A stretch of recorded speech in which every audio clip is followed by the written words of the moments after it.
let's switch gears and talk about dams.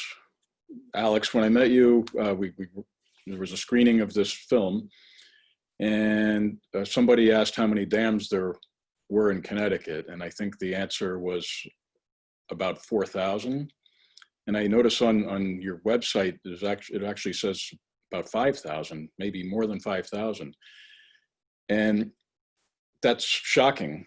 But then you think about the history and how many dams were built for industrial purposes, for power, and of course, very few of those are in operation anymore, yet they still exist, and they impact the water quality, they impact the migrating fish, they continue liability to the dam owner for any sort of downstream or upstream flooding. And they also need to be repaired and inspected. So I wonder if you all could elaborate on some of those thoughts and why dam removal is important to save the sound. Sure, yeah. I'll say when I was growing up, only when I came to realize the issue with dams did I come to understand that every pond or lake that I swam on or fished on or played at as a kid was a dam, was an unnatural pond created by a dam.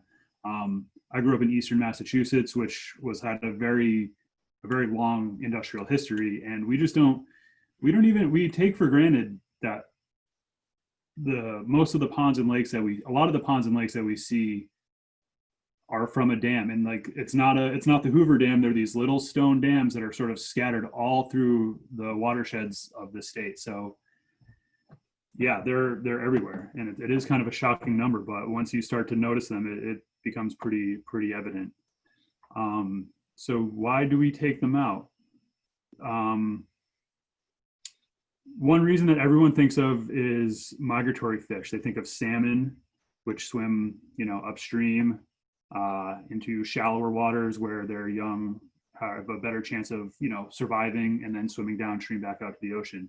So migratory fish are a big part of it. And some of the migratory fish that we focus on here are alewife, which are a forage fish, a feeder fish, a bait fish, essentially, that is a huge source of food for other species in Long Island Sound, as well as across in the Atlantic. And then also their young are a source of food for the freshwater species and predators that are in the streams that they come in to spawn. In addition to these migratory fish, there's also a lot of other species that just need to move up and down the river corridor in the course of their own life history, even if they're not going out to the sound. So that's just sort of, ecological connectivity. That's really important, and we're really trying to restore that, especially, as I said, in climate change. We know that things are going to need to move. As habitats are changing and becoming degraded, they're going to need to move up and downstream to escape this degradation, find cooler habitats if that's what they're looking for, and things like that. And then there's another component, which is sediment.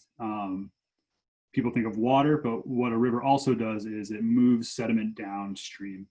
And that sediment, goes out into the estuaries. It forms the basis for tidal marshes.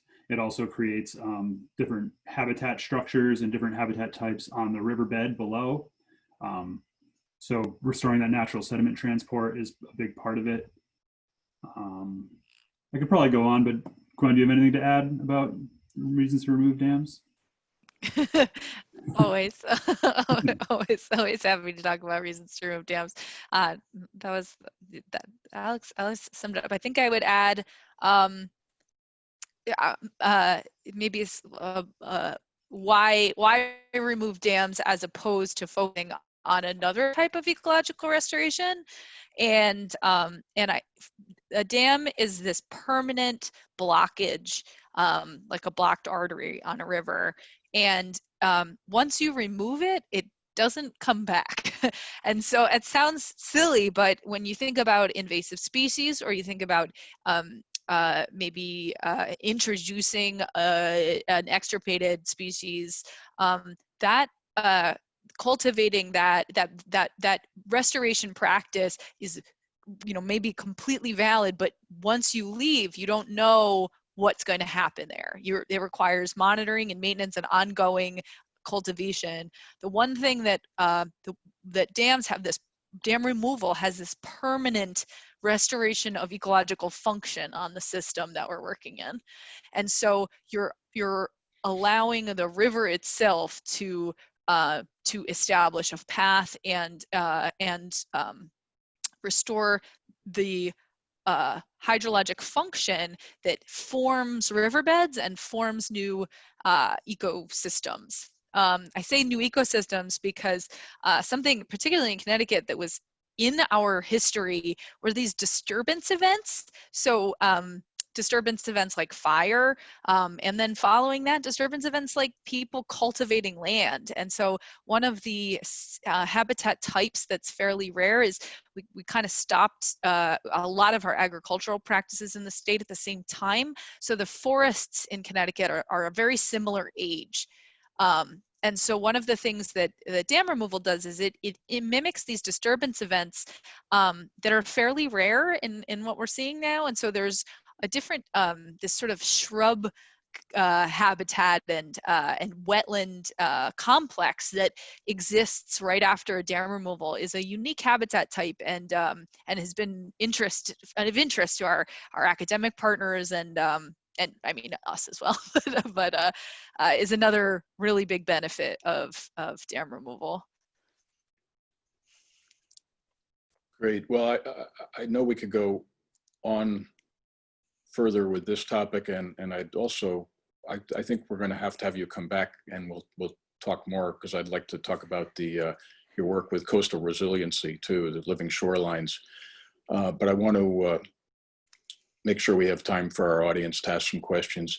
I'd like to just end this segment by asking you, we always, our audience always likes to know what they can do, and you've sort of touched upon that in a way, but could I ask each of you what people can do to make a difference? What sort of action might they be able to take? Do you want to start? I think, I mean, they can literally start in their own yards. I mean, that's kind of what we're seeing with our, our distributed residential rain garden program, is just thinking about the water that falls onto your roof. Where does it go from there? Does it infiltrate into the ground? Does it flow into the street? Does it go into a storm drain? And then where does it go from there? I mean, that is something you can literally do in your own backyard.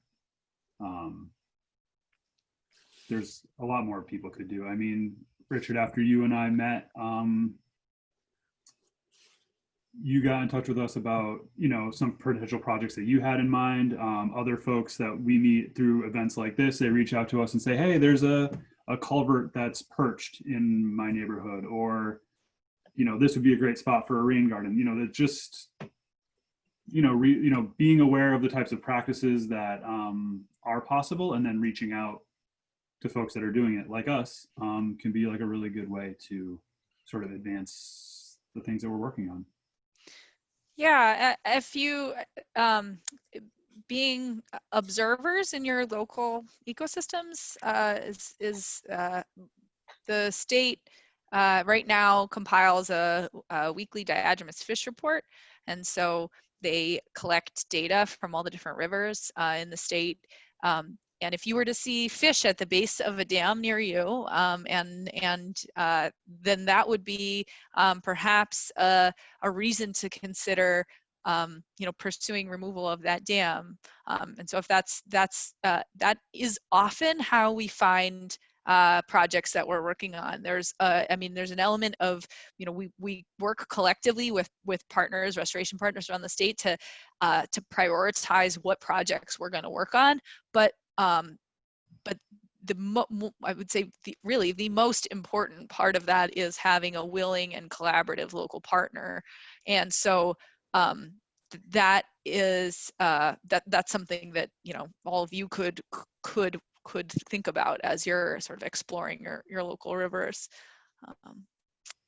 I guess we're also the International Coastal Cleanup coordinator for Connecticut. So for those of you who live in Connecticut, if you're interested in participating in that, as of at this point, we're planning on holding International Coastal Cleanup Day in September, and so there will be. Last year there were 70 cleanups all around the state, all, you know, within maybe a month period, and that was an opportunity to keep plastic out of the world's oceans, and you know, get people outside and you know, participating in their local ecosystem, and it's something that, you know, is an activity that could happen solo if it needs to. So we'll likely still have that activity up in September. Yeah, that's great advice, Gwen, and that's something I'd like future Frogmen to get involved with as well. Your International Coastal Cleanup. We are.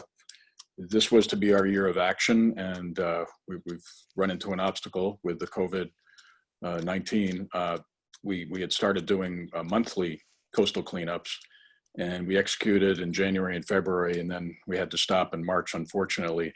But we were attracting about 50 students, and we had really great turnout and a lot of fun and a lot of productivity, and unfortunately a lot of trash, but it was all cataloged and submitted to NOAA, and we'd love to work with you. And by the way, if anyone's interested in learning more about us, just check out our website, futurefrogmen.org, and you can learn more about us there. Thanks for watching. For more information, visit our website at www.futurefrogmen.org.